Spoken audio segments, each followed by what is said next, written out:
오늘 우리에게 주신 하나님의 말씀은 고린도전서 15장 1절에서 11절의 말씀입니다.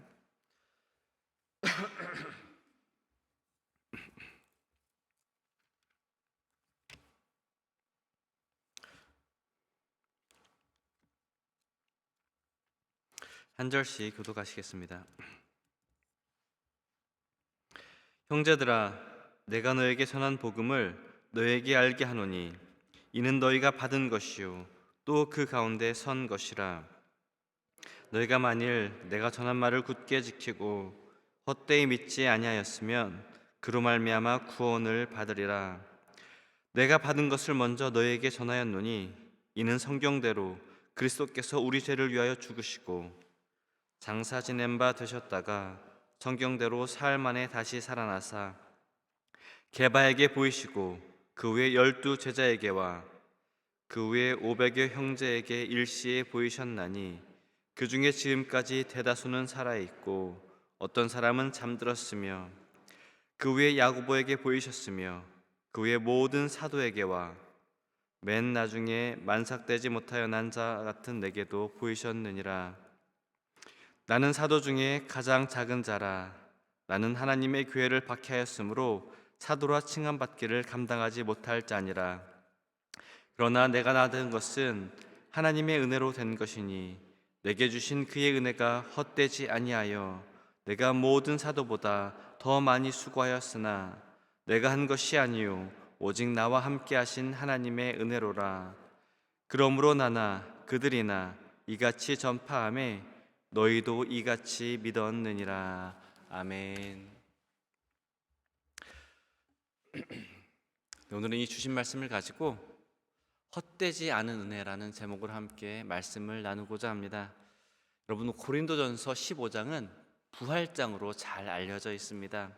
바울은 이 장에서 그리스도의 부활이 기독교 신앙의 중심임을 분명하게 말하고 있습니다. 그런데 바울은 이 부활을 이야기하기에 앞서 먼저 복음을 다시 꺼냅니다. 그 이유는 분명합니다. 부활과 복음은 뗄래야 뗄 수 없는 관계이기 때문입니다. 예수 그리스도께서 우리 죄를 위하여 죽으시고 장사되셨다가 성경대로 다시 살아나셨다는 게 복음이며, 이 복음이야말로 우리의 믿음이 서 있는 신앙의 근간입니다. 우리의 신앙은 어떤 새로운 경험이나 특별한 경험 위에 세워지지 않습니다. 우리의 믿음은 예수 그리스도의 십자가의 죽으심과 그리고 부활 위에 세워져 있습니다. 그래서 바울은 그가 고린도 성도들에게 이미 전했고 그들이 이미 받았으며 그 안에 서 있는 복음을 다시 굳게 붙들라고 권면하고 있습니다. 고린도 교회의 그 수많은 문제의 해결책으로 복음을 들고 있는 것입니다. 오늘 말씀을 통해서 우리가 받은 복음이 무엇인지, 그리고 그 복음의 은혜가 우리를 어떻게 붙들고 또 어떻게 세우는지를 함께 묵상하고자 합니다. 첫째로 먼저 복음은 우리가 굳게 서야 할 기초입니다. 함께 오늘 말씀 1절과 2절 말씀 보시겠습니다. 형제들아, 내가 너에게 전한 복음을 너에게 알게 하노니 이는 너희가 받은 것이요 또 그 가운데 선 것이라. 너희가 만일 내가 전한 그 말을 굳게 지키고 헛되이 믿지 아니하였으면 그로 말미암아 구원을 받으리라. 아멘. 여러분, 바울은 이 복음을 세 가지 표현으로 설명을 하고 있습니다. 고린도 교회 성도들이 이 복음을 이미 받았고 지금 그 복음 가운데 서 있으며 앞으로도 그 복음을 굳게 지켜야 된다는 것입니다. 여러분, 복음은 처음 믿을 때만 필요한 기초 지식과 같은 것이 아닙니다. 복음은 우리가 날마다 서 있어야 할 자리입니다. 신앙생활은 복음으로 시작해서 다른 무언가로 나아간 것이 아니라 복음으로 시작하고 복음 안에 서고 그리고 복음으로 끝까지 견디는 것입니다. 처음부터 끝까지 복음인 것입니다. 고린도 교회는 풍성한 은사를 가지고 있었습니다. 하지만 그 복음의 중심이 흔들릴 때 그 교회는 쉽게 혼란에 빠지고 또 분열되었습니다. 은사가 있어도 그것이 복음 위에 서 있지 않으면 자기 자랑이 될 수 있습니다. 열심히 있어도 복음 위에 서 있지 않으면 자기 의가 될 수 있습니다. 지식이 있어도 복음 위에 서 있지 않으면 그 지식이 우리의 형제 자매에게 상처가 될 수가 있습니다. 여러분, 신앙생활을 하다 보면 언제나 쉽고 언제나 감동과 은혜 가운데 거하기만 하는 것은 아닙니다. 예배를 드려도 마음이 메마를 때가 있습니다. 기도를 드려도 응답이 더딘 것처럼 느껴질 때가 있습니다. 사역을 감당하면서도 지치고 흔들릴 때가 있습니다. 바로 그때 우리가 돌아가야 할 자리가 바로 복음인 줄 믿습니다. 내가 얼마나 잘하고 있는가가 아니라 그리스도께서 나를 위해 무엇을 하셨는가를 붙드는 것입니다. 예수 그리스도의 십자가의 사랑과 은혜를 기억할 때 우리는 다시 감사와 은혜의 자리로 돌아갈 수가 있습니다. 그래서 복음은 우리의 감정이나 형편 위에 세워지는 것이 아니라 예수 그리스도께서 우리를 위해 죽으시고 다시 살아나셨다는 그 하나님의 구원 사건 위에 세워져 있습니다. 따라서 복음 위에 서 있는 사람들은 흔들릴 수는 있지만 무너지지 않습니다. 넘어질 수 있지만 다시 일어설 수가 있습니다. 여러분, 우리의 믿음이 다시 이 복음 위에 굳게 세워지기를 원합니다. 삶이 흔들릴 때마다 다른 무엇보다도 먼저 그리스도의 복음으로 돌아가고 그 복음 안에서 다시 힘과 용기와 또 소망을 얻는 우리 모두가 되기를 원합니다. 두 번째로 복음의 중심은 바로 이 그리스도의 죽으심과 부활입니다. 바울은 3절과 4절에서 자신이 받은 복음의 핵심을 이렇게 말하고 있습니다. 함께 3절과 4절 보시겠습니다. 내가 받은 것을 먼저 너에게 전하였노니 이는 성경대로 그리스도께서 우리 죄를 위하여 죽으시고 장사 지낸 바 되셨다가 성경대로 다시 사흘 만에 다시 살아나사. 아멘. 여러분, 이게 복음입니다. 이 말씀이 우리 복음의 정수입니다. 그리스도께서 우리 죄를 위하여 죽으셨습니다. 장사 지낸 바 되셨습니다. 그리고 성경대로 사흘 만에 다시 살아나셨습니다. 먼저 복음의 중심에는 예수 그리스도의 십자가가 있습니다. 여러분, 예수님은 이 땅에 깨달음을 주기 위해서 오신 분이 아닙니다. 우리 인류가 지향해야 할 도덕적인 모범을 제시하기 위해서 오신 분이 아닙니다. 예수님은 이 땅에 우리 죄를 위하여 우리 대신에 죽으시기 위해 오셨습니다. 우리 죄를 위하여라는 말은 이 복음의 깊이를 보여주고 있습니다. 여러분, 십자가는 단지 예수님의 억울한 죽음만이 아닙니다. 십자가는 우리의 죄를 대신 지신 예수 그리스도의 대속의 죽음입니다. 우리가 감당해야 할 죄의 무게를 주님께서 친히 담당하셨습니다. 하나님과 멀어진 우리를 다시 하나님께로 이끄시기 위해 주님께서 자기 생명을 내어주셨습니다. 그리고 예수님은 실제로 죽으셨습니다. 바울이 장사 지낸 바 되셨다라고 말하는 것은 예수님의 죽음이 상징이나 비유가 아니라 실제 사건이었음을 강조하고 있습니다. 주님은 참으로 죽으셨고 무덤에 묻히셨습니다. 하지만 복음은 무덤에서 끝나지 않습니다. 예수님은 성경대로 사흘 만에 다시 살아나셨습니다. 부활은 실패를 보이던 십자가 사건을 만회한 사건이 아닙니다. 부활은 십자가가 하나님의 구원 계획 안에 있었음을 확증하는 사건입니다. 죄와 사망의 권세가 그리스도 앞에서 무너졌다는 하나님의 선언입니다. 그래서 바울은 이어서 부활의 증인을 나열하고 있습니다.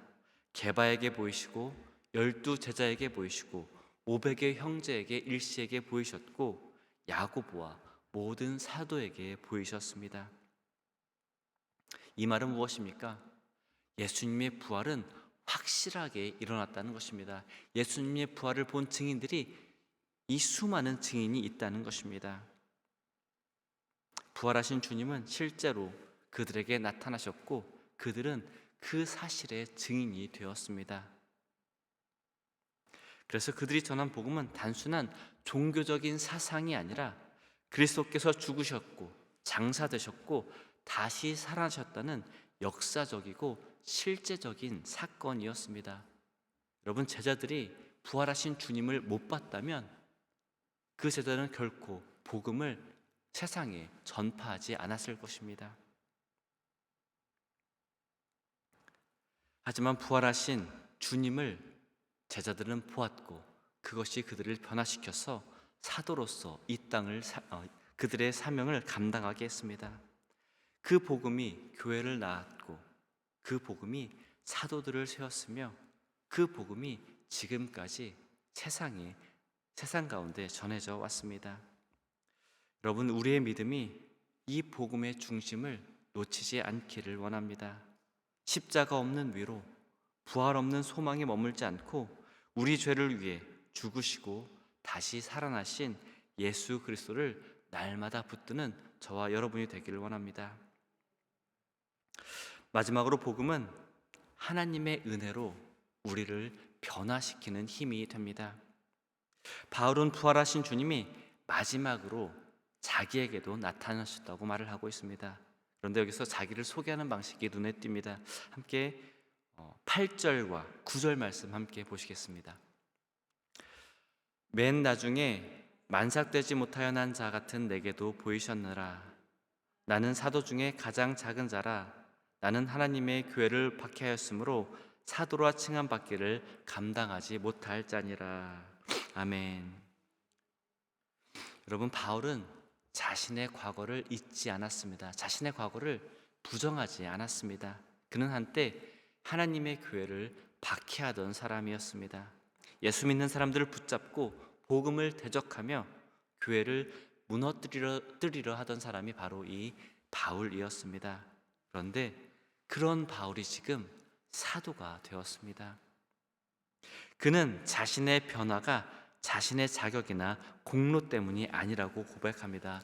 함께 10절 말씀 다시 보시겠습니다. 10절 말씀. 그러나 내가 나 된 것은 하나님의 은혜로 된 것이니 내가 주신 그의 은혜가 헛되지 아니하며 내가 모든 사도보다 더 많이 수고하였으나 내가 한 것이 아니요 오직 나와 함께 하신 하나님의 은혜로라. 아멘. 여러분, 이 한 문장이 바울의 인생 전체를 설명하고 있습니다. 바울은 자신이 무엇을 이루었는지를 먼저 말하지 않습니다. 자신이 얼마나 열심히 수고했는지를 내세우지도 않습니다. 먼저 하나님의 은혜를 말하고 있습니다. 여러분, 물론 바울은 많이 수고했습니다. 복음을 위해 누구보다 헌신했고 누구보다 많은 고난을 감당한 것이 바로 사도 바울이었습니다. 하지만 그 모든 수고조차 하나님의 은혜에서 나온 것이라고 지금 고백하고 있는 것입니다. 내가 모든 사도보다 더 많이 수고하였으나 내가 한 것이 아니요 오직 나와 함께 하신 하나님의 은혜로다. 여러분, 이것이 복음을 아는 사람의 고백입니다. 은혜는 우리의 수고를 없애지 않습니다. 오히려 은혜는 우리를 새롭게 일하게 합니다. 하지만 그 수고의 자리에는 자랑이 아니라 감사가 있습니다. 자기의가 아니라 겸손이 있습니다. 내가 했다는 고백 대신에 하나님께서 하셨다는 고백이 있습니다. 이처럼 복음은 사람을 바꿉니다. 교회를 박해하던 바울을 복음의 증인으로 세우셨습니다. 자격 없는 자를 부르시고 부족한 자를 붙드시며 상처와 실패가 있는 인생도 하나님의 도구로 새롭게 빚으십니다. 여러분, 우리도 하나님의 은혜 없이는 지금의 자리에 설 수가 없습니다. 우리의 믿음도 은혜이고 우리의 사명도 은혜입니다. 지금까지 견뎌온 것도 은혜이고 다시 일어설 수 있는 것도 은혜입니다.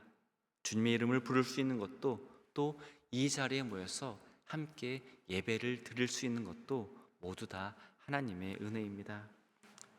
따라서 은혜를 받은 사람은 교만할 수가 없습니다. 그리고 동시에 절망할 이유도 없습니다. 우리의 과거가 하나님의 은혜보다 클 수 없고 우리의 부족함이 하나님의 부르심을 막을 수가 없습니다. 하나님께서 붙드시면 연약한 인생도 복음의 증인이 될 수 있습니다. 여러분, 우리의 삶에도 이 고백이 깊이 새겨지기를 원합니다. 내가 낳은 것은 다 하나님의 은혜입니다. 이 고백으로 오늘을 살아가고 받은 은혜를 헛되이 하지 않으며 또 주어진 자리에서 감사함으로 주님을 섬기는 저와 여러분이 되시길 주님의 이름으로 간절히 축원합니다. 함께 기도하시겠습니다.